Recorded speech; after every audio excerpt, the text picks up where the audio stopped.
Sudah dapat? Saya undang semua bangkit berdiri, tolong baca.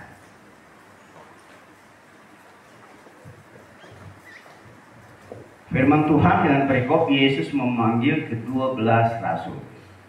Dia mengatakan 12 orang untuk menyertai dia dan untuk diutus memberitakan Injil. Dan diberinya kuasa untuk apa? Mengusir setan. 12 orang yang ditetapkan itu ialah Simon yang diberinya nama Petrus, Yakobus anak Zebedeus, dan Yohanes saudara Yakobus. Yang keduanya diberi nama apa? Boanerges, yang berarti anak-anak guru. Selanjutnya Andreas, Filipus, Bartolomeus, Matius, Thomas, Yakobus anak Alfeus, Tadeus, Simon orang Selot, dan Yudas Iskariot yang mengkhianati dia. Puji Tuhan, terima kasih. Silakan dulu. Calon gubernur, calon kepala desa misalnya.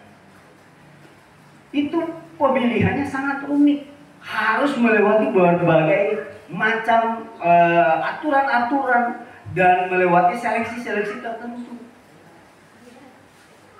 Ya. Karena melihat dari latar belakang, identitas, kesehariannya, karakternya, dan sebagainya. Proses ini sangat unik bagi manusia untuk memilih seseorang yang harus dijadikan apa? Seseorang yang menjabat sebagai jabatan rohani. Ya. Yesus ketika dia memilih ke-12 rasul, Alkitab berkata dia memilih berdasarkan kehendak dia. Yesus memilih berdasarkan kehendak. Orang menjadi seorang yang bisa memimpin itu banyak aturannya, banyak seleksinya, banyak segala macam embel-embel, ya. Tetapi Yesus, apakah dia melihat ngana sekolah apa, kesehariannya ngana apa, gitu? Dari ke-12 rasul ini ada petani, ada nelayan, ada pemungut cukai, ya. Dia pilih dia. Kenapa dia bisa pilih, saudara? Karena Yesus tidak melihat rupa mereka, gitu. Setahu tuh kalau nelayan, DP gaya sama demoni dari ini di muka ini. Yang perlu pakai toga, yang perlu resmi-resmi, gitu. Santai, have fun, enjoy. Yang penting sampaikan firman, begitu. Nah nelayan, apalagi petani. Nyata perlu mewah-mewah. Dan kalau mau lihat, kalau orang lihat, kalau manusia lihat, mungkin orang yang tahu bahwa dia itu rasul, dia itu penginjil, dia itu murid Yesus. Makanya saya saudara, setiap saya bergaul, saya pergi ke setiap daerah, setiap desa, saya bergaul, saya membaur dengan mereka. Peminum, pemabuk, bahkan ada juga yang jaga pukul-pukul DP istri. Saya bergaul dengan mereka. Dan sampai hari ini saudara, mereka yang pemabuk itu, orang yang pemabuk itu, setiap kali kita datang, orang harus siap-siap nyandak pagate. Tapi bukan karena kita saudara. Bukan. Karena kayaknya ketika saya datang, mereka kayak diikat. Oh, mereka kayak diikat. Jadi mereka tidak bisa berbuat apa-apa. Sehingga apa? 3 hari saya di tempat mereka, 1 minggu saya di tempat mereka, nggak ada yang mabuk. Ya nggak ada. Yang pemabuk-pemabuk nggak ada yang mabuk. Nggak ada. Ternyata ketika Tuhan memilih kita, saudara, Alkitab berkata di sini, Di bagian kedua di 8, mereka diberikan kuasa untuk apa? Mengusir setan. Ternyata yang orang anggap ini, orang anggap orang kehidupan itu tidak berharga, orang pandang enteng, orang pandang sebelah mata, kadang orang jatuhkan, orang penama di belakang, kadang orang musik, kadang orang remehkan, orang caci maki, bahkan ternyata di balik itu orang memiliki kuasa.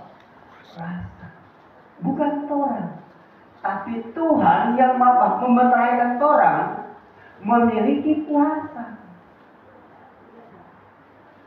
Jadi orang sebagai anak-anak Tuhan, sebagai jemaat Tuhan, orang nggak perlu takut di kemana-mana. Saya pergi ke Siau, saudara. Kalau saudara mungkin pernah dengar ada satu kampung, Siau dengan Sange, ada satu kampung itu yang dikenal orang bilang apa? Suka jaga badoti. Tapi saya ada di sana, saudara. Saya ada di sana dan bersama dengan mereka. Saya membawa apa yang mereka minum, kecuali tikus, kita minum. Apa yang mereka makan, kita makan. Tidak ada yang membatasi kita untuk makan. Apa yang mereka siapkan di meja, kita makan. Dan satu lagi yang saya sampaikan itu, saudara. Setiap saya berjalan kemanapun saya pergi, saya tidak menyediakan bekal. Tidak pernah menyediakan bekal makanan, tidak. Di mana saya pergi, makanan sudah tersedia. Kurang mau pilih mau makan. Kurang mau pilih. Nah, Tuhan memberikan karunia, talenta, Tuhan memberikan tanggung jawab. Orang mesti backing sesuai dengan yang Tuhan harapkan. Ketika orang backing itu, saudara, Anda tidak perlu khawatir. Dimanapun Anda pergi, Anda berada di tempat pekerjaanmu. Kalau Anda takut Tuhan, kerjakan berdasarkan tanggung jawab. Tidak ada satupun yang dapat menyentuh Anda pekerjaan. Semua akan apa? Berjalan dengan baik. Kenapa? Tuhan yang menyertai, Tuhan yang menjaga, Tuhan yang memproteksi. Kalau Anda dengar kata orang A, B, C, D, E, biar cuy itu sepintas Anda dengar, jangan kasih masuk di hati. Kenapa? Karena tahu enggak, dalam perjalananmu Tuhan itu ada di depan. Amin. Amin. Tuhan itu ada di depan. Sebelum Anda alami, Tuhan sudah dulu alami. Sehingga apa? Kiat-kiat mengantisipasi terjadinya masalah yang rumit, Dia selalu dulu selesaikan. Kata-kata. Amin. Amin. Amin. Orang akan menjalani kehidupan yang lebih rumit ke depan. Tapi ingat, kata rumit di dalam Tuhan itu apa? DP kebalikannya apa? Kebalikan dari rumit apa? Gampang. Apa? Mudah. Apa saudara? Mudah. Kenapa? Saya katakan Tuhan kan ada di depan kita. Dia berjalan ada di depan saudara dan saya. Yang rumit itu kata orang, yang rumit itu informasi teknologi, media sosial.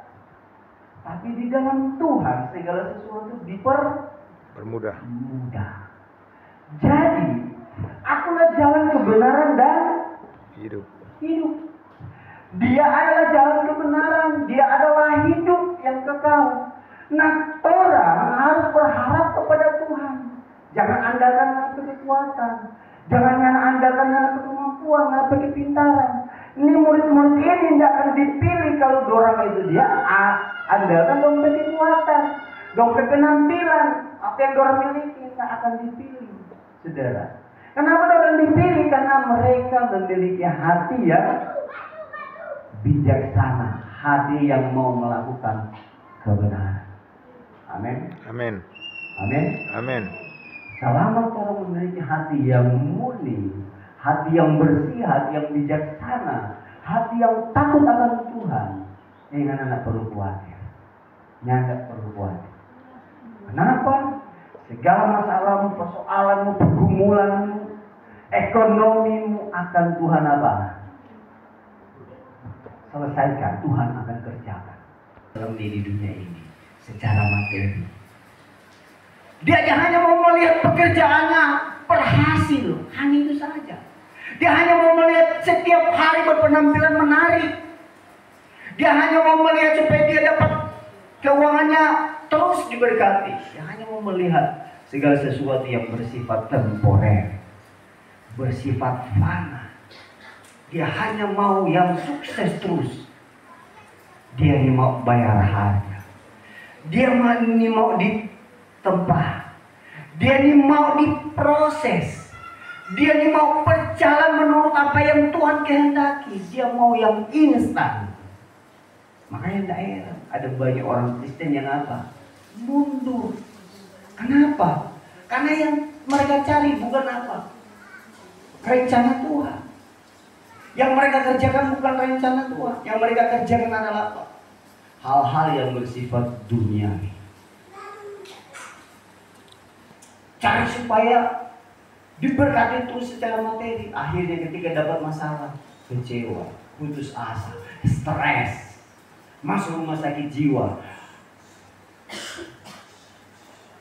darah tinggi, stroke, innalillahi. Ya. Dan banyak yang mulai menjual Yesus. Banyak mulai lari dari Tuhan, dari panggilan Tuhan. Dan ini yang terjadi, saudara. Apalagi sekarang dunia lebih modern, ya, teknologi mulai canggih di dunia media sosial. Tuh, ini anak muda belia, yang susah, yang miskin, yang mana? Karena penampilan semua menarik. Mulai berkenalan di Facebook, mulai berkenalan di TikTok, mulai berkenalan di game. Kong berdapat. Bawa pergaulanmu dalam pergaulan yang baik. Sehingga apa? Kebiasaanmu akan semakin baik. Dan kehidupan kerohanianmu dengan Tuhan akan semakin baik. Hubunganmu dengan Tuhan akan semakin baik. Hubungan dengan keluargamu, istrimu, suamimu, anakmu akan semakin membaik.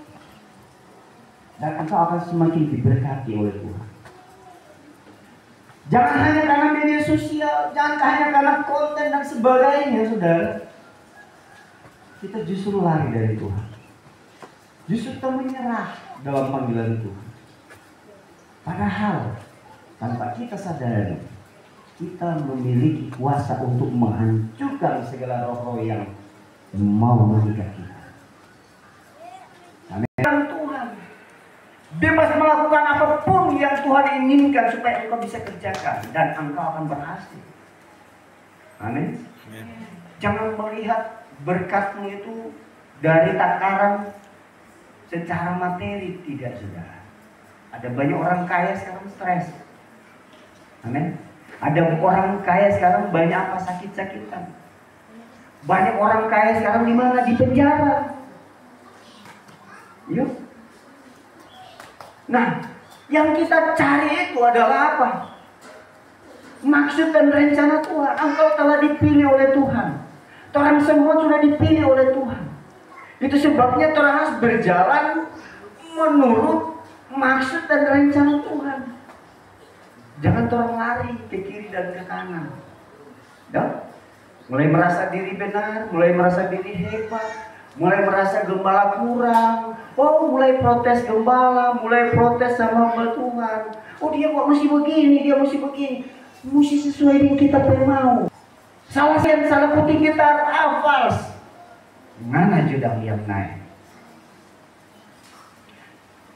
Menyanyi fals, mana ju yang naik? Bicara di khotbah pagembala kayak melenceng. Mulai jadi cerita di luar. Dia nggak tahu. Saudara ingat peristiwa Elisa?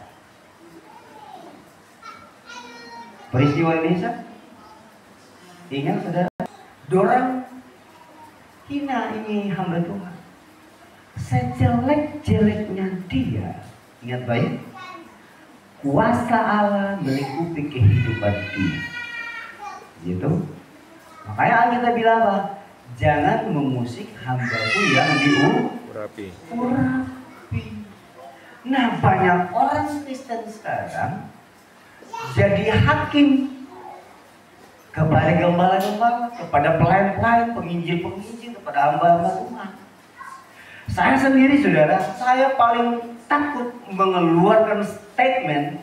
Jangankan kita tahu dia gembala, jangankan kita tahu dia itu pelayan, ya.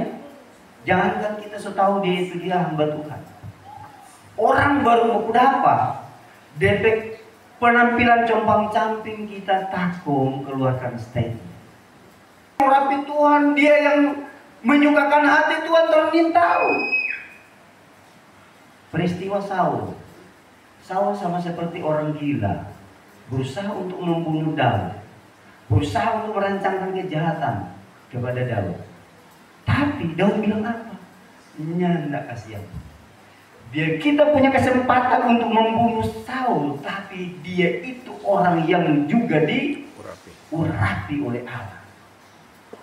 Jadi, orang jemaat Tuhan sebagai hamba Tuhan, pelayan-pelayan Tuhan, hati-hati beberapa dengan orang, kong apalagi berambut rupa ini, nyata sisir bagus, kong mau kasih yang hina. Jangan jaga otoritasnya. Sama hanya yang akan Tuhan kerjakan dalam kehidupan saudara dan saya. Jadi tidak sembarang orang yang menghina saudara dan saya. Tidak ada sembarang orang yang menghina. Tidak ada sembarang orang yang mau ejek engkau, yang pandang remeh engkau, yang mau pandang sebelah mata engkau. Nah, ada orang, kenapa? Karena setiap perkataan mereka akan dituntut. Katakan amin. Amin. Amin. Amin. Bicara jahat moni, dorang akan dituntut. Kenapa? Karena engkau telah dipilih oleh Tuhan. Mari berikan kemuliaan bagi Tuhan. Berharganya sampai sejauh itu, saudara. Luar biasa. Ada lagi, engkau diberikan kuasa untuk mengusir setan. Yang sama itu ada dalam hidupmu, dalam kehidupan saudara. Puasa yang sama, nyata beda.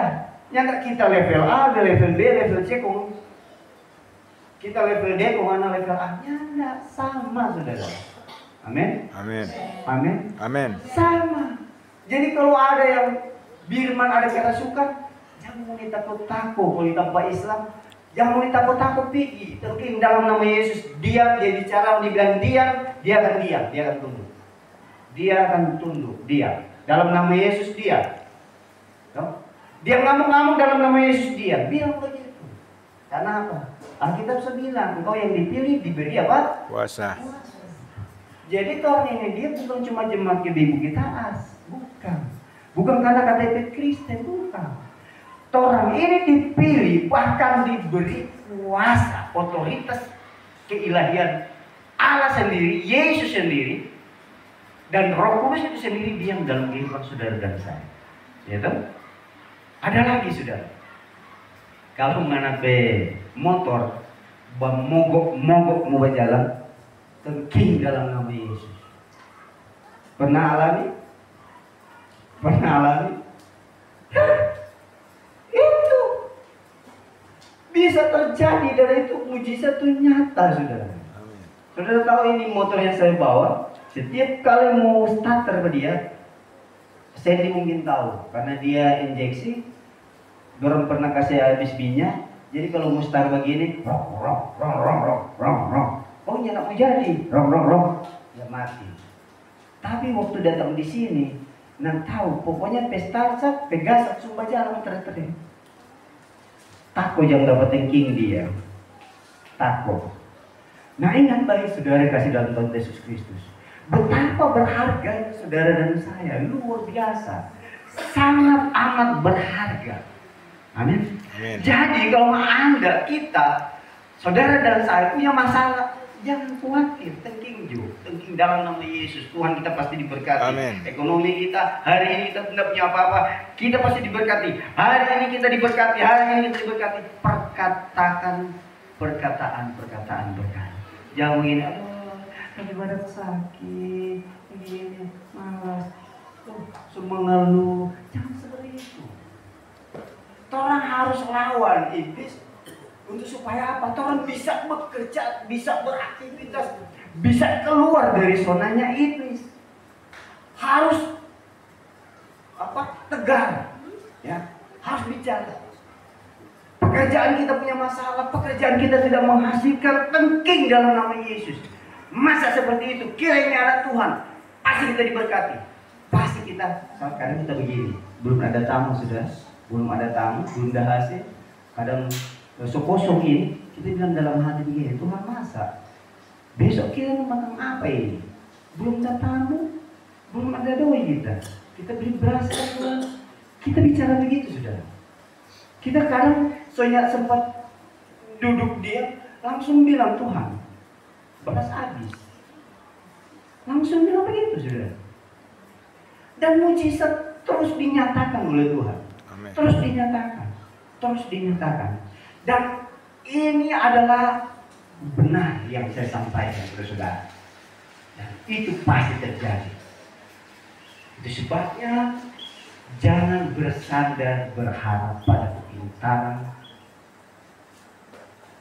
sebagai manusia. Bersandar berharap kepada Tuhan.